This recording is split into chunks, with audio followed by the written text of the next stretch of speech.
최용빈이 공범 도피 지시했던 부분은 인정하십니까? 새롭게 추가된 혐의 인정하십니까? 경찰은 건강 이상 없다는 입장이신데 어떻게 소명하실 겁니까?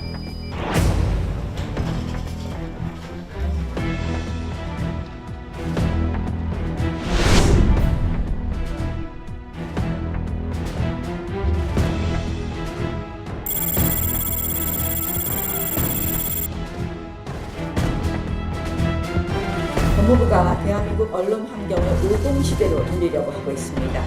언론이 되고 조국 복수를 하고 있습니다. 조국 전 장관이 사퇴한 것에 앙심을 품고 언론을 대대적으로 탄압하고 있습니다.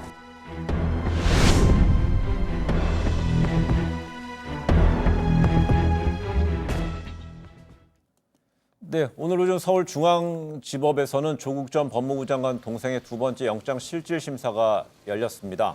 이 조 씨 첫 번째 영장실질심사 출석은 포기했었죠.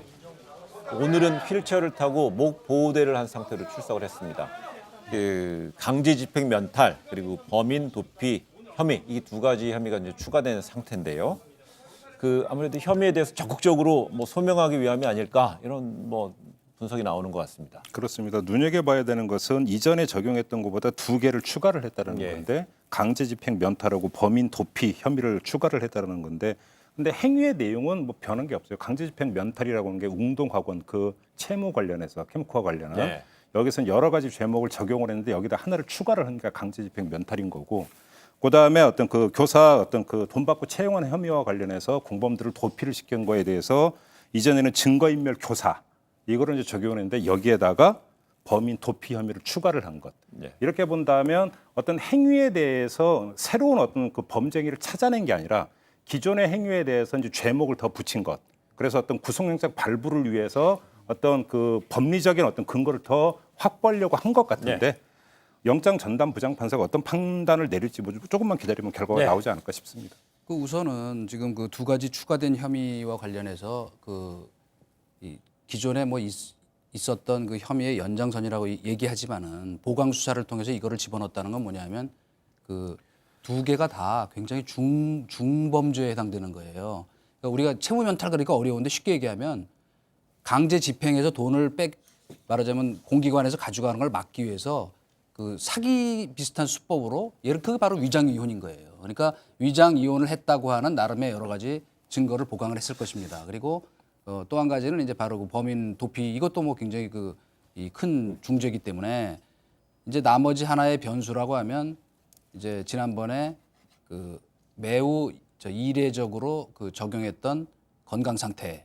근데 지금까지 어쨌건 제가 의사는 아니지만 직간접적으로 보도를 통해서도 확인된 걸 보면 병원 측에서조차도 수술이 필요 없다. 그렇다면 요 앞에 어쨌거나 이 정경심 교수 구속돼 뇌경색, 뇌종양이라는 듣기에도 깜짝 놀랄 만한 일에 비교한다면 이건 과연 수감 생활에 문제가 될 정도 상황이냐 아니냐는 판단을 하겠지만 아마 그거에 대해서도 검찰에서 굉장히 정교한 자료를 냈기 때문에 아마 이번에는 좀 피해가기 어렵지 않을까. 제가 예단이 아니라 그런 생각입니다. 저는 발부 여부를 떠나서 체크 포인트가 저번에 명재원 부장판사가 구속영장을 기각을 할 때 이제 다수의 분석이 사실은 공범 2명 구속된 사람 2명은 구속했는데 왜 구속을 안 시키냐 이런 얘기를 하면서 이거 별건 수사로 봤던 것 아니냐는 해석이 많이 나오지 않습니까? 허위 소송에 대해서는요. 그렇죠.